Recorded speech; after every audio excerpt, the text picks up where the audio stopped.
Hi, good evening. So this evening after work, I'm working my way through wiring up the BSA Bantam Green Lane Specials electrics with the intention that before the clocks change or the dark nights absolutely draw in, that the bike will have working lights. So I'm going to talk to you a little bit about what I'm trying to do here and my experience of building half a dozen looms for large and small bikes, and my approach that I'm going to use in this loom. It's a little bit different in the respect that the BSA Bantam D1, common to any Bantam, really had two versions, an AC direct lighting and a DC battery fit. And basically, because I'm running electronic ignition, as I do indeed on all of my machines, my approach is totally and utterly reflecting on one of two things. The first one being it's electronic ignition. So I have a modern regulator rectifier fed by the Bones ignition system. And I'm going to show you that in a minute. And secondly, that because I want to have discrete USB charging for my cameras, my drones, and my phone whilst I'm out riding, that dictates battery to give me the USB ports. In the foreground here, you can see two pods. One is a Speedo 3D printed pod, and the far one with no cap on is actually an electronic rev counter that is specific to the Bones ignition system. You may or may not realize the Bantams sort of top out at 5,500 to 6,000 RPM, and many of the Speedos that you can buy are totally inappropriate and go way past that. So the whole idea of this build, this Green Lane Special, is that I retain as many Bantam parts as I can. And basically this had three positions on the rocker switch. It had off and then low, which would be the running light or the stationary parking P light bulb, and then on, which was the headlight. And the later models had a dip switch. I'm just going to show you my dip switch now. So there you go. You can see not only have I changed the levers on this Special, but I've got a more ruggedized high and low beam switch. I fitted an electric horn to this bike, and the red button you can see in the extremis is the kill switch for the Bones ignition system. So due to a larger engine being fitted, I'm not afforded the opportunity to fit the BSA Bantam battery box. So what you can see here is actually a prototype 3D printed battery box that will house a Motobat glass fiber 12 volt battery. And you can see here, this is the dry wiring run.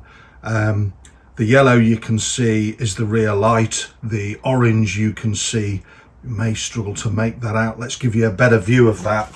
The three wires that I've got here are earth, because I always run an earth front to back of the bike.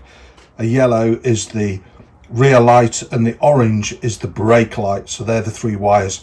I never rely on any of my looms relying on the continuity of earth through the bike's own infrastructure, whether they're mud guards, whether that's the frame, whether that's the headstock up to the handlebar. So I run a core earth cable, the black, and I tap into that for every earth mounted component.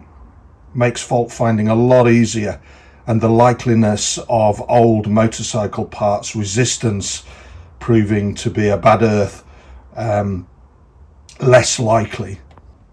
So what I'm showing you here is the original BSA service sheet 808B for Bravo. How sad is that I know. And what you can see there is the headlamp switch. And what I'm doing, I'm picking up my wires and amending the colours, because obviously I'm not using a translucent colour there, as you can see from the battery. This was negative earth, by the way, and I'm using 12 volts, so please ignore this. I'm just updating my switch, which again I'll show you in a minute, and rewiring this so that you can see there there'll be a light blue wire coming on pin 3 to put the running light on, and then pin 1 goes up to the dip switch feed, And then down from the dip switch feed, you've got two dark reds. One will be high beam, one will be low beam. So all I'm doing is I'm remove my switch to have that pin out as close as I can to the original BSA wiring, and I will update my schematics and drawings and make my wiring diagram for this bike downloadable as a PDF on my website, anotherflyonmyvisor.com. But let's get some work done and create those yellow bridge wires. So what you can see here is the underneath of the headlamp switch.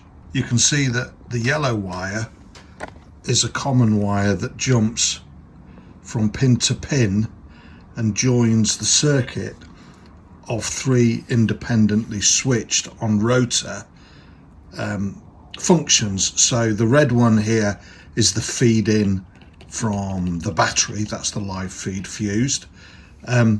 The light blue on the original BSA diagram, but in my case it marries the colour. This is the feed up to the dip switch, so that wire outputs as a feed to the main headlamp switch that you saw earlier, and then that switch takes that feed and will split it depending on whether the switch says high beam or low beam. And then this one here is the pilot light, the running light, so on the second click of the switch as we see it up. Now the easiest thing would have been for me to 3D print a gasket affair, a washer, so that I replaced this very old 1950s YPAC switch with something a little bit more modern and didn't involve creating bridge wires to perform functions. So back in the day the switches were a little bit more basic, but hopefully you can see that the wiring's coming together. So feed in from the battery, the high and low beam wire as we can see there, and then this one is the pilot light, running light, as you can see there, light blue. But yeah, let's crack on and get a bit more done. So what you can see here is the switch body you saw earlier actually assembled into the headlamp shell of the Bantam, and for demonstration purposes only I'm going to just simply show you how you can test very quickly whether it works or not. So as you can see there, the YPAC switch is switched off.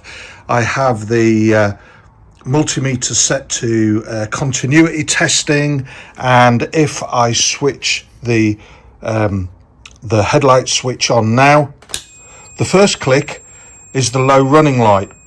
Then if I go over to headlight, the noise will go off, but if I use the continuity tester on the headlight feed switch, you can see it works. And furthermore, if I go to running light, the headlight goes off. So again, on, off, and then if I simply take this off and touch the running light, I get continuity. So that proves that that switch is working well and giving me everything that I'm supposed to receive. So that's the battery feed in, and that is the running light that will do the small P bulb in the headlight. And then obviously when I go to lights, this proves that I've got feed to the dip switch.